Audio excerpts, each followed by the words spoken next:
Hello, everybody. I'm Joe Grisaffi, And I'm Sara Gaston. and today we want to talk about creating your own opportunities. We've both received messages from actors asking what's going on. Right now, Yep. there's really not a whole lot. Nobody calls us and magically says, hey, production's back on. We got to wait for the next job like everybody else.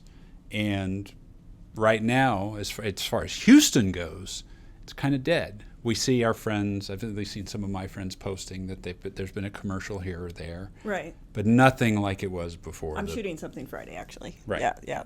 So, but it's nothing like it was before it shut down in March. No. And here's the thing. I think, people want a crystal ball answer. That's what my friend Alec Franco, hello Alec, likes to call them. It's a question that there is actually no good answer to because Los Angeles is still pretty shut down. They're just now sort of starting to reopen, and everyone's pretty much still watching the World Health Organization and the CDC to see what's actually safe. About a week ago, if you were on my email list, you saw that I sent out some guidelines that the SAG, the Screen Actors Guild, and AFTRA are saying about what they think would be the safe protocols once we get back on set. In the meantime, though...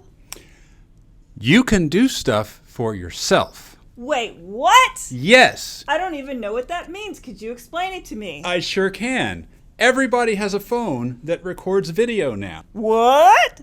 This is totally new information. Yeah. Guess what? As an actor, you can put your phone on you and act. Wait, what? Yeah, you This don't is need madness, me. I tell They you. don't need you. They don't need anyone else to provide this opportunity. No. And here's the thing. Even at the highest level in Hollywood, we have people like Reese Witherspoon and Jodie Foster and other actors starting their own production companies so that they can create, purchase, and develop their own content, okay? And there's no reason you can't do that too. And here's the thing. Sort of as a pack, actors tend to be kind of lazy. Oh, there, I said it. You said it. I said it! So lazy, right? No, we want... It's rewarding when we go to an audition and someone offers us the part. Or even better when you don't have to audition and they offer you the part. Yes, that's all very validating and makes you feel really good. Right.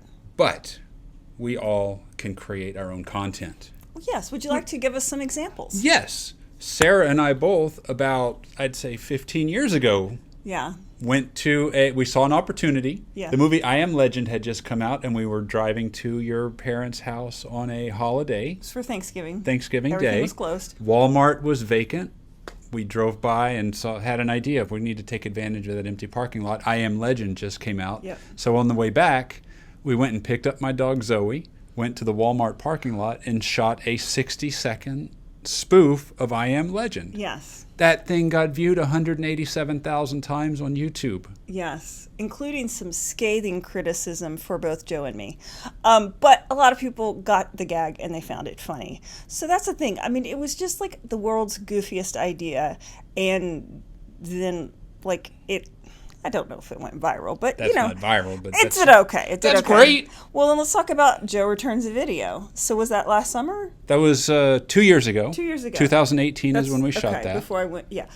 And so Joe called me up, I guess, and said, hey, I've got this idea. I want to do write a screenplay about a guy who needs to return a video that's like years overdue. And I was like, oh, that sounds great. Okay. This is often how I react to Joe's ideas.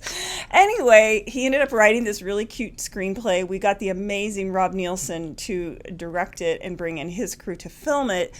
And now it's like screening all over the world and winning awards. It's won Best Director Yeah. for Rob and Best Screenplay for me. Yeah. Which is like, for that? Yeah, and Okay. they're probably going to create a special category for Best Dog Parlor Lady Yes, for me. yes. So I'm just going to But wait and look for that to happen. doing Joe Returns a Video was fantastic, and that was high production value. It Rob brought all his really was. gear, all Yeah, his yeah. guys, and Better than it should have been, really. I mean, as far as doing your own thing, you can create something really good like that. Yeah. But don't let that stop you if you can't attain that level. Yeah. I mean, guys, you've got TikTok, you've got Facebook, you've got, Instagram.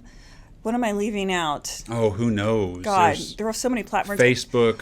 You can shoot a short and it can end up on Amazon Prime yourself. You can put them on Amazon Prime yourself Right. now. YouTube. Why did I leave out YouTube? So our feature, Lars the Emo Kid, started because Joe met this kid on a film set, and he says, "Yeah, I've got these YouTube videos where I have this character called Lars the Emo Kid," and Joe watched him and said, "Well, those are pretty good.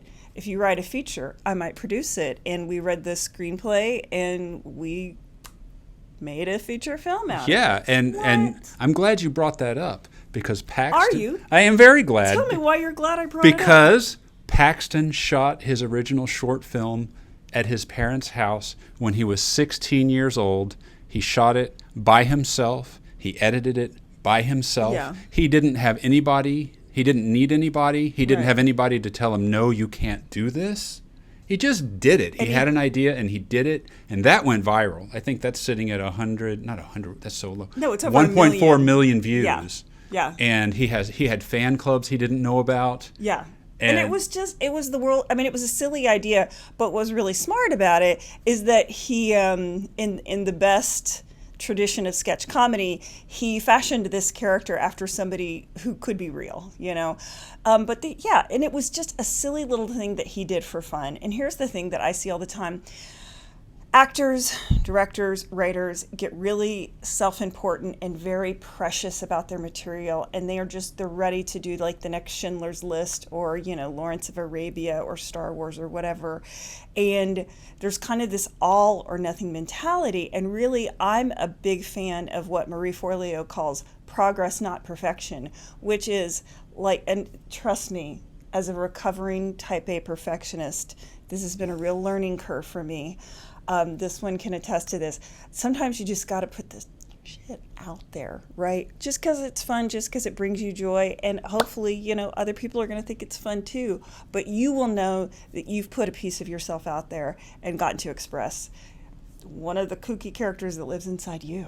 Right. And again, you can do this by yourself. And I'm afraid at some point I was the same perfectionist when we were producing Dead of Night. Oh, I can't even talk to you about that. I know. I got hung up on things being Years, absolutely people. perfect. And the Years. truth is, and maybe you taught me this, maybe I picked this up somewhere else, but finished is better than perfect. Just shoot your short and put it out there for the world to see.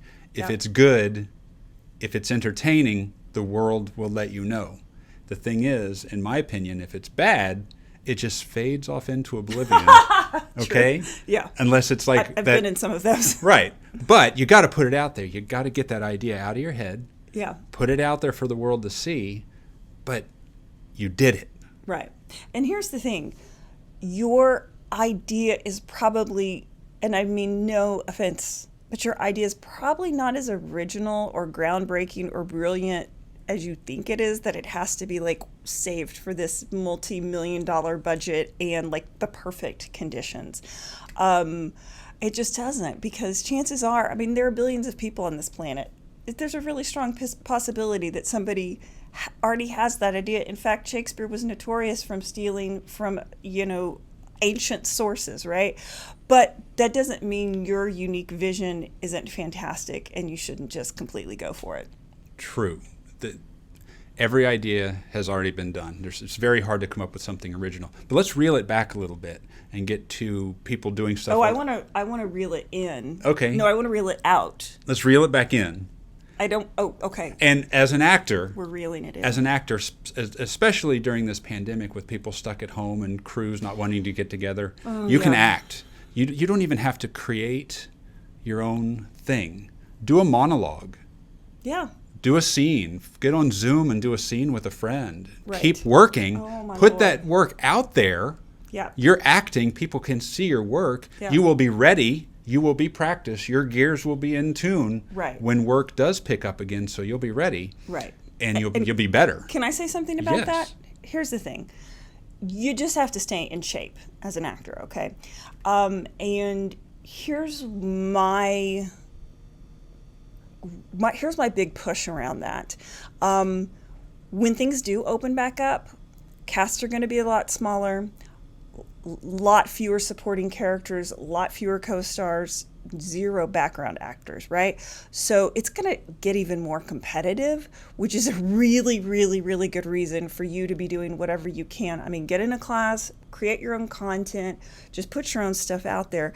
The other thing is, if you have an agent, this is a great, and in fact, I just did a tip of the day video for Pastor Annie Bosby, which ended up being like 5 tips. But one of the things that I said is that, yeah, get with a friend, get on Zoom, record it, and then maybe you can show your agent, A, first of all, that you're working on your craft, and B, you may get to explore a character that you've never gotten to audition for or play before, and you may be able to show your agent that you can do something that they didn't even ever think you could do. Maybe they always saw you as the funny, goofy person, and you showed like this great dramatic role, or maybe they saw you as only a commercial actor and you showed that you were really good with sitcom comedy, right?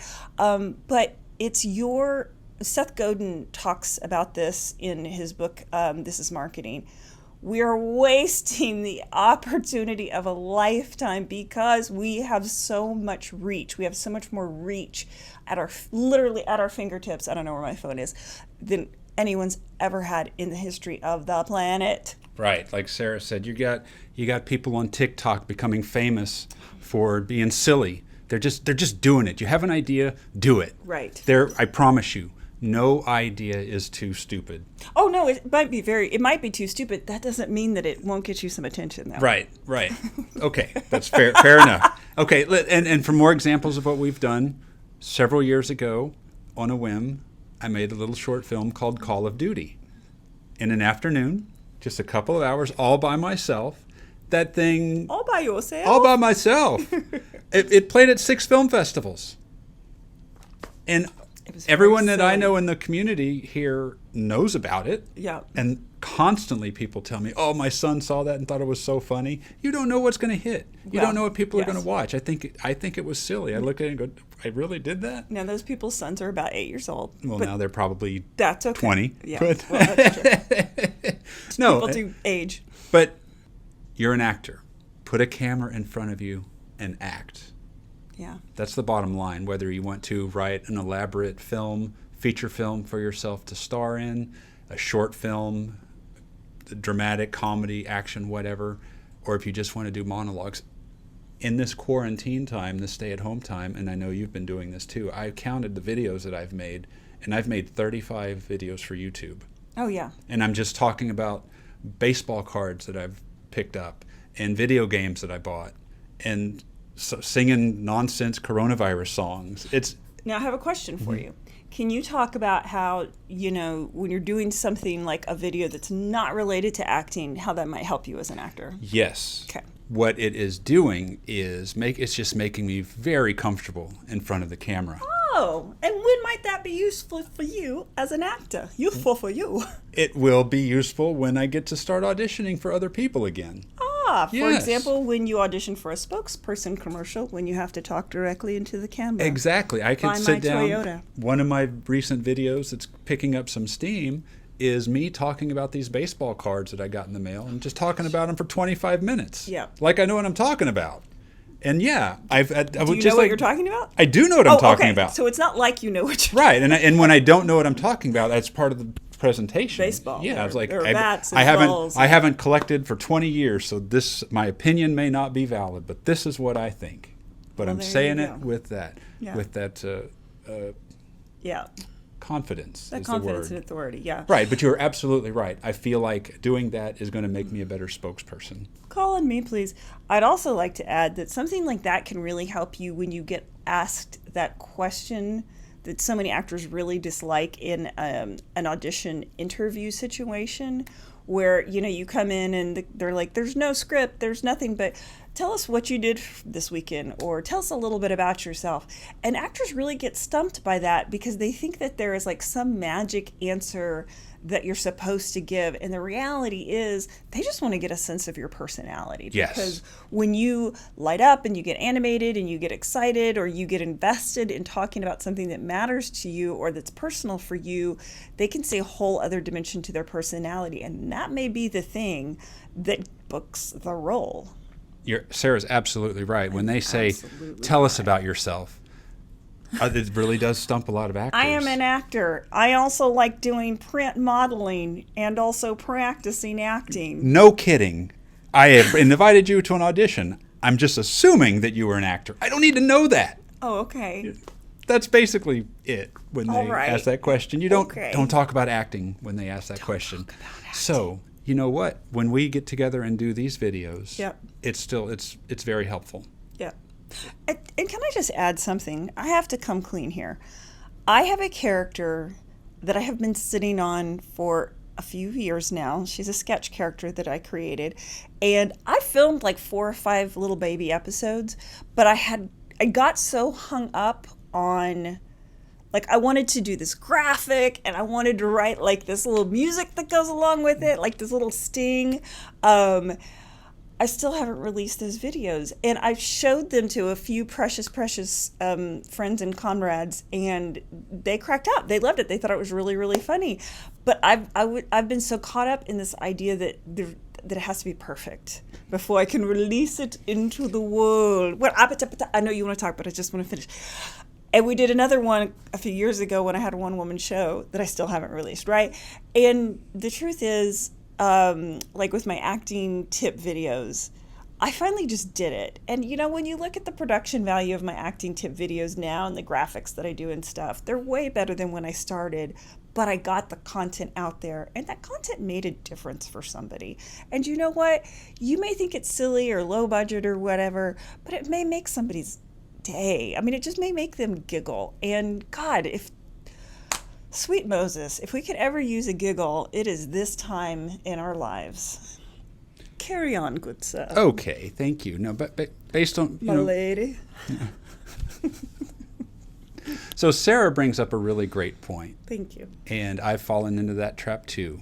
These things don't have to be perfect. No. They need to exist.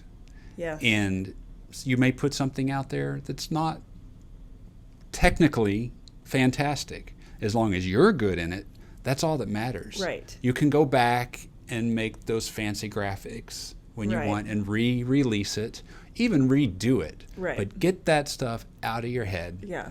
You're acting. You're going to be so happy because you're acting. Right. And then once you get that ball rolling, it keeps rolling and you start to feel like you need to do it. I need to make another video. it, and yeah. suddenly you've got all this content for your YouTube, your Instagram, your TikTok, and you Right. share it constantly on those outlets, on those platforms, and maybe nobody watches. Don't let that stop you. Eventually, something might catch on. Right. And can I have to add in like 3 cents here because of inflation. I am not when it comes to shooting something like this, I am not a reverse engineering person. I'm not thinking, let me create something so that hopefully, fingers crossed, it'll go viral. I can't work that way. I create because there's something in me that needs to get out. So don't worry about whether anyone watches it or not, or try to make that the end goal.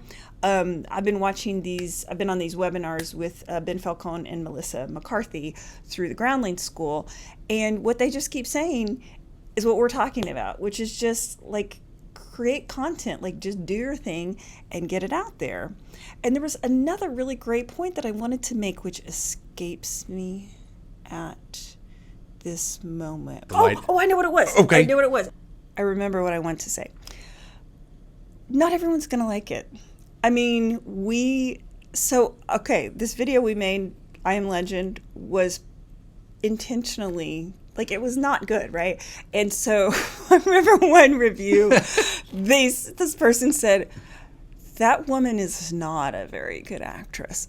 And I was deliberately like being a bad, like really stiff actor. And one of the people, Joe had really long hair at the time, said, die, hippie, die. Yeah, so... He got a death wish, y'all, for a parody video, okay?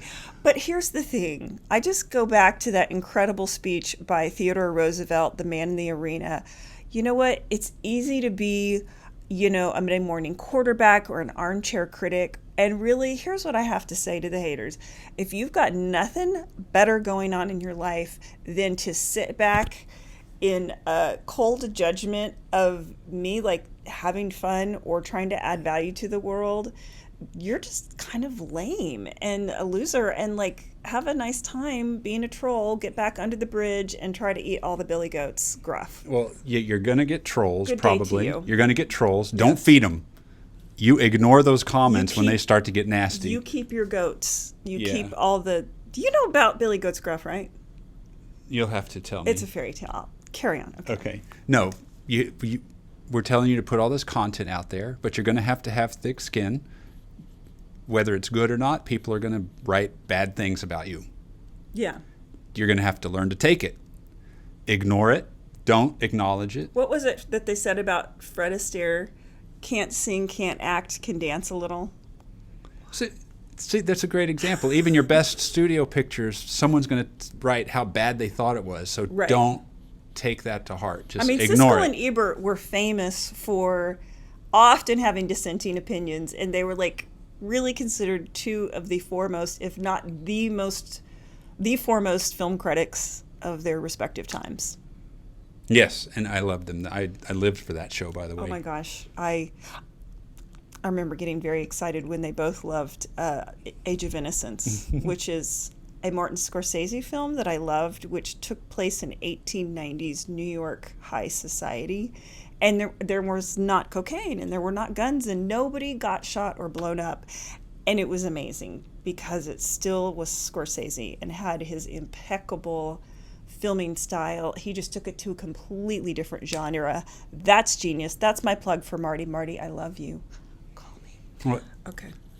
Put yourself on camera. Get a camera in front of you. Don't worry about the technical quality of it. Yeah. Pay attention to what you're doing so you can get better. Right. I mean, Sarah's videos are a great example of seeing the progress that one person can do by themselves. Yeah. So don't let And I was playing all by myself. don't let the lack of technical expertise stop you. Right. Just do it. Just do it. You will get better. You will get better. Add to your equipment as you see fit, or don't. Just shoot some stuff. Sing a song. Do a monologue, read a scene, read a kid's book, do something, get in front of the camera and get used to it, and you will love it. You will love it. Anything you want to add? I want to sing my song Sing. about Sing! what's the song I wrote last night? Heed my word. I don't remember. I don't remember. Anyway, I'm going to remember it because it was really good, but it was silly. Anyway, y'all have fun, make content. We love you. Hang in there. Don't let the fact that there's nothing going on stop you from acting. Yes. Just turn that camera on and do something. Okay? We'll see you later. Like and subscribe if you want. Or not, but we'd love it if you do. Yeah.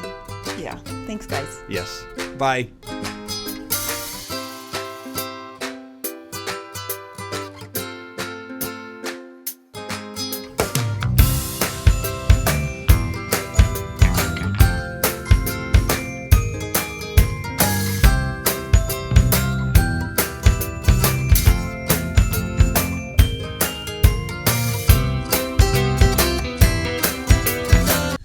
The Billy Goat's Gruff. Bah. Bah. With the troll. I'll read it to you later. Okay.